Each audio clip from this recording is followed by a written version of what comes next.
Ya, hari ini saya akan mencoba menjelaskan mengenai saksi dalam persidangan perkara pidana. Dalam beberapa waktu belakangan ini mungkin banyak kasus-kasus besar yang terjadi di Indonesia, baik dari kasus pembunuhan, kasus narkotika, kasus korupsi, dan yang lainnya. Kita sebagai masyarakat tentunya harus siap untuk apabila terjadi suatu tindak pidana dan kita melihat sendiri, jadi kita harus siap menjadi saksi untuk diperiksa dalam perkara tersebut yang kita lihat, kita alami, atau kita dengar sendiri. Untuk pertama-tama, saya akan menjelaskan mengenai apa itu saksi, terutama saksi dalam perkara pidana. Pengertian saksi dalam perkara pidana, pertama-tama saya menjelaskan pengertian dalam KUHP atau Kitab Undang-Undang Hukum Acara Pidana. Dalam KUHP, itu pengertiannya berada dalam pasal 1 angka 26 KUHP, yaitu saksi adalah orang yang dapat memberikan keterangan guna kepentingan penyidikan, penuntutan, dan peradilan tentang suatu perkara pidana yang ia dengar sendiri, ia lihat sendiri, dan ia alami sendiri. Selain pengertian dalam KUHP, putusan Mahkamah Konstitusi nomor 65 garis miring PUU strip 8 Romawi garis miring 2010. Dalam putusan Mahkamah Konstitusi tersebut, dalam pertimbangannya, pertimbangkan bahwa perumusan saksi dalam pasal 1 angka 26 dan angka 27 KUHP tidak meliputi pengertian saksi alibi dan secara umum mengingkari pula keberadaan jenis saksi yang menguntungkan baik bagi tersangka atau terdakwa. Dalam hal ini disebut saksi undercharge. Antara lain, saksi yang kesaksiannya dibutuhkan untuk mengklarifikasi kesaksian saksi-saksi sebelumnya. Oleh karena itu, dalam putusan MK tersebut, arti penting saksi bukan terletak pada apakah dia melihat sendiri, ia mendengar sendiri, dan ia mengalami sendiri suatu peristiwa pidana, melainkan relevansi kesaksiannya dengan perkara pidana yang sedang diproses. Pertimbangan tersebut itu terdapat dalam putusan MK halaman 88 sampai 89. Sehingga dapat diambil kesimpulan bahwa putusan MK tersebut memperluas pengertian saksi dalam pasal 1 angka 26 dan angka 27 KUHP. Sehingga batasan saksi tidak hanya terbatas pada orang yang mendengar sendiri, orang yang melihat sendiri, dan orang yang mengalami sendiri saja. Nah, apa itu saksi? Apa itu fungsinya saksi? Jadi, saksi dalam persidangan perkara pidana itu digunakan sebagai alat bukti sesuai dengan pasal 184 ayat 1 KUHP, di mana alat bukti sebagaimana dalam pasal 184 KUHP ayat 1 KUHP, yaitu terdiri dari 1. Keterangan saksi, 2. Keterangan ahli, 3. Surat, 4. Petunjuk, dan 5. Keterangan terdakwa.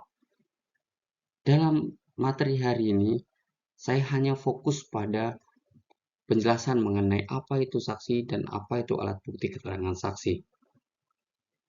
Nah, pasal 184 ayat 1 KUHP telah menentukan secara limitatif alat bukti yang sah menurut undang-undang. Hakim, penuntut umum, dan penasihat hukum atau terdakwa terikat dan terbatas hanya diperbolehkan menggunakan alat-alat bukti itu saja dan tidak leluasa menggunakan alat bukti lain yang dikehendakinya di luar alat bukti yang diatur dalam pasal 184 ayat 1 KUHP. Akan tetapi, dalam perkembangan hukum, mulai dikenal dan diatur alat bukti elektronik dalam beberapa undang-undang khusus. Selanjutnya, alat bukti keterangan saksi. Keterangan saksi adalah salah satu alat bukti dalam perkara pidana yang berupa keterangan dari saksi mengenai suatu peristiwa pidana yang ia dengar sendiri, ia lihat sendiri, dan ia alami sendiri, dengan menyebut alasan dan pengetahuannya itu. Pengertian ini terdapat dalam pasal 1 angka 27 KUHP. Agar keterangan seorang saksi dapat dianggap sah sebagai alat bukti yang memiliki nilai pembuktian, harus mengucapkan sumpah atau janji sebagaimana diatur dalam pasal 160 ayat 3 dan ayat 4 KUHP. Pasal 160 ayat 3 KUHP mengatur sebelum saksi memberikan keterangan wajib mengucapkan sumpah atau janji, yaitu 1. Dilakukan menurut cara agamanya masing-masing. 2. Lafal sumpah atau janji berisi bahwa saksi akan memberikan keterangan yang sebenar-benarnya dan tiada lain daripada yang sebenar-benarnya. Sumpah atau janji itu pada prinsipnya wajib diucapkan sebelum saksi memberikan keterangan. Akan tetapi, pasal 160 ayat 4 KUHP memberikan kemungkinan untuk mengucapkan sumpah atau janji setelah saksi memberikan keterangan apabila pengadilan menganggap perlu.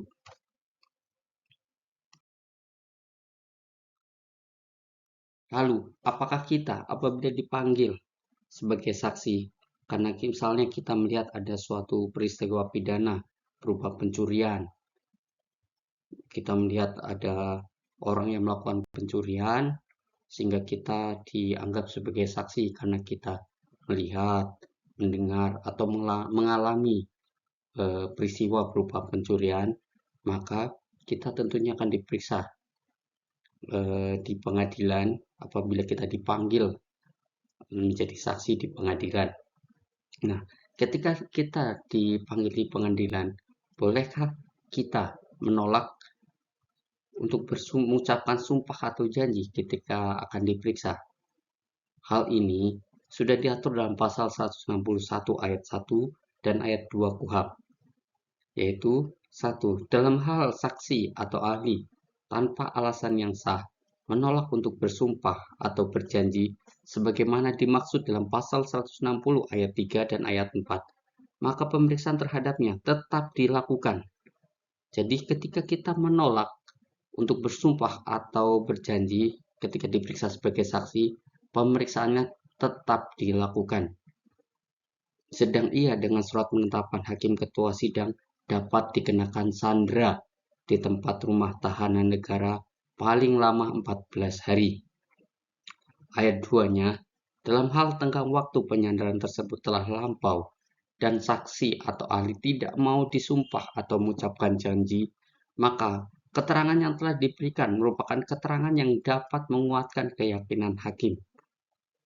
Jadi, berdasarkan pasal 161 ayat 1 dan ayat 2 KUHP tersebut, terhadap saksi yang menolak untuk mengucapkan sumpah atau janji tanpa alasan yang sah, 1.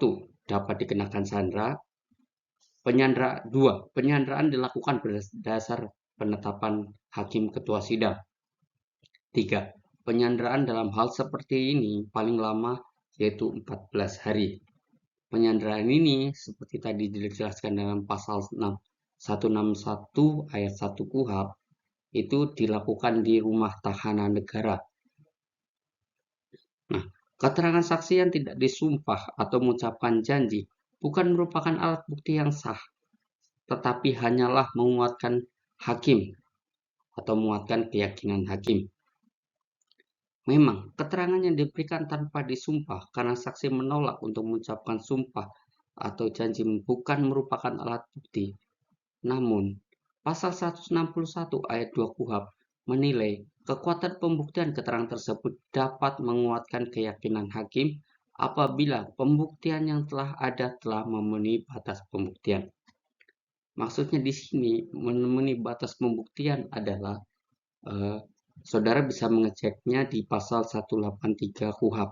Di situ sebagai dasar hakim, bagaimana hakim dapat memutus suatu perkara, yaitu dengan minimal 2 alat bukti dan keyakinan hakim. Seperti itu.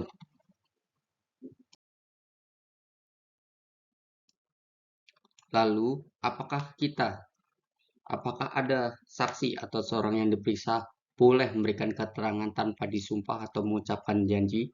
Kalau dalam materi sebelumnya adalah bolehkah menolak? Tapi di sini adalah apakah ada saksi yang dapat atau boleh memberikan keterangan tanpa disumpah? Di sini pasal 171 KUHP yang boleh diperiksa untuk memberikan keterangan tanpa sumpah ialah 1. Atau A. Anak yang umurnya belum cukup 15 tahun dan belum pernah kawin. B. Orang yang sakit ingatan atau sakit jiwa, meskipun kadang-kadang ingatannya baik kembali. Terhadap pasal ini, dalam penjelasan pasal 171 KUHP, mengingat bahwa anak yang belum berumur 15 tahun, demikian juga orang yang sakit ingatan, sakit jiwa, sakit gila meskipun hanya kadang-kadang saja, yang dalam penyakit jiwa disebut psikopat, mereka ini tidak dapat dipertanggungjawabkan secara sempurna dalam hukum pidana. Mereka tidak dapat diambil sumpah atau janji dalam memberikan keterangan, karena itu keterangan mereka hanya sebagai petunjuk saja. Dalam hal tersebut, nilai keterangan mereka dinilai bukan merupakan alat bukti yang sah, akan tetapi sekalipun keterangannya bukan merupakan alat bukti yang sah, penjelasan pasal 171 KUHP telah menetapkan atau menentukan nilai pembuktian yang melekat pada keterangan itu dapat dipakai sebagai petunjuk.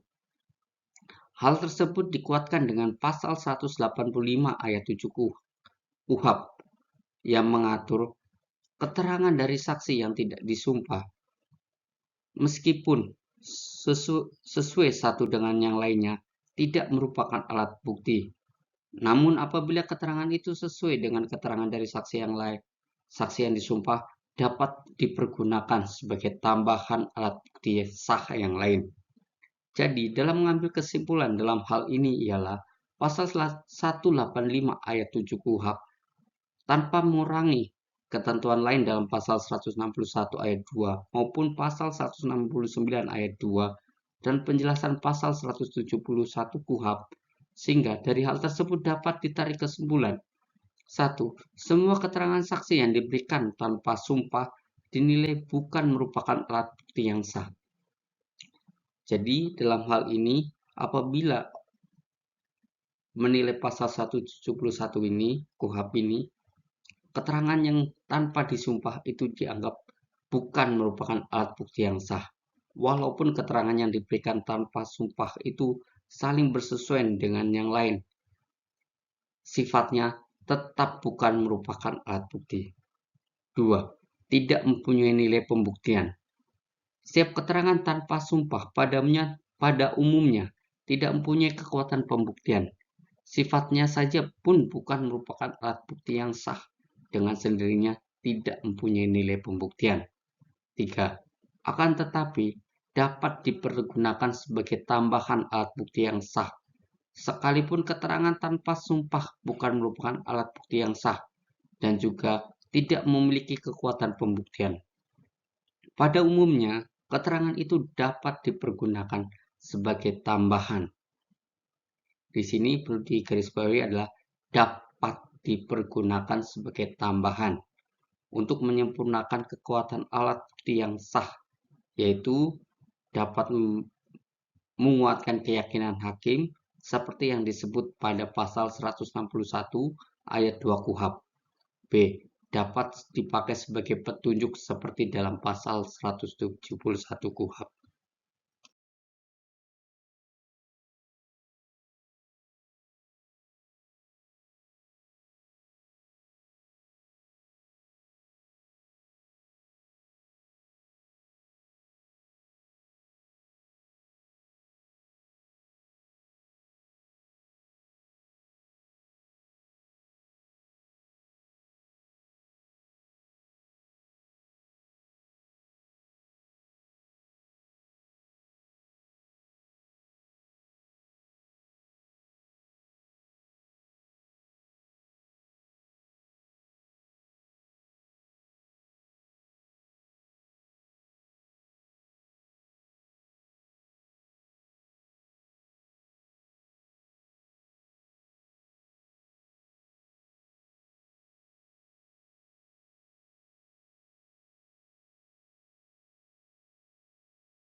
terhadap untuk menilai nilai pembuktiannya, saya tidak akan menjelaskan secara lebih lanjut.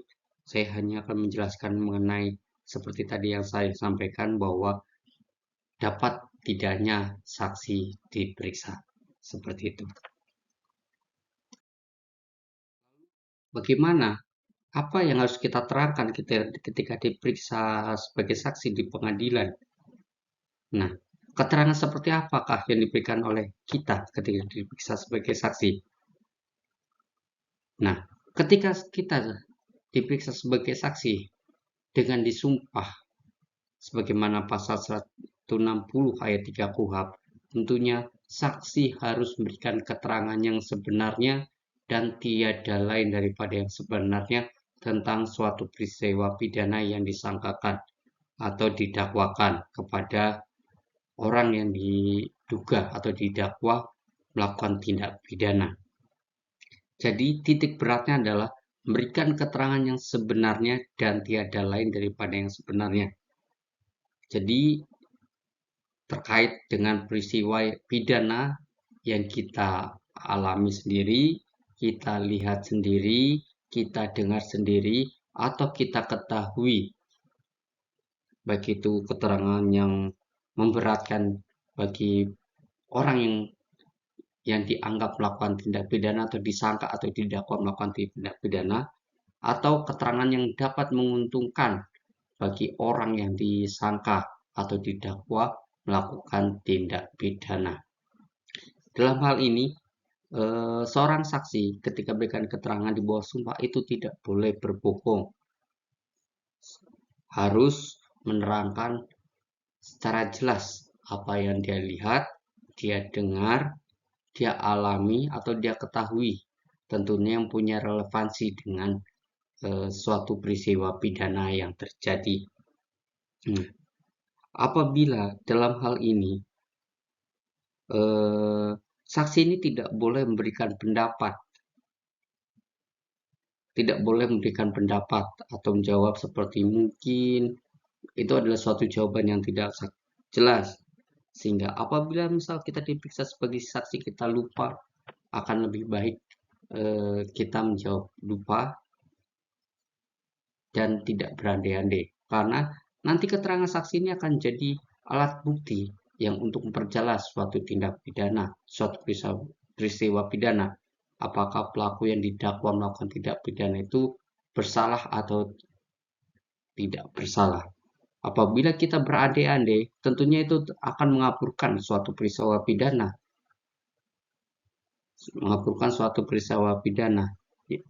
Akibatnya adalah apabila kita memberikan keterangan yang tidak jelas atau kita tidak ketahui atau kita memberikan pendapat sehingga mengaburkan suatu peristiwa pidana. Nah, terdakwa yang seharusnya bersalah, namun karena keterangan kita menjadi tidak terbukti perkara pidana yang didakwakan. Itu bisa menyebabkan seperti itu. Atau juga sebaliknya, karena keterangan kita yang memberikan pendapat atau kita memberikan keterangan yang palsu, ya, memberikan keterangan palsu sehingga mengakibatkan terdakwa yang seharusnya tidak terbukti melakukan tindak pidana menjadi terbukti karena tindak pidana yang diakibatkan karena keterangan palsu dari seorang saksi. Seperti itu.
Demikian untuk penjelasan saya mengenai apakah itu saksi. Mungkin masih banyak hal yang belum dijelaskan karena keterbatasan saya, atau mungkin karena ada kesalahan saya dalam memberikan penjelasan.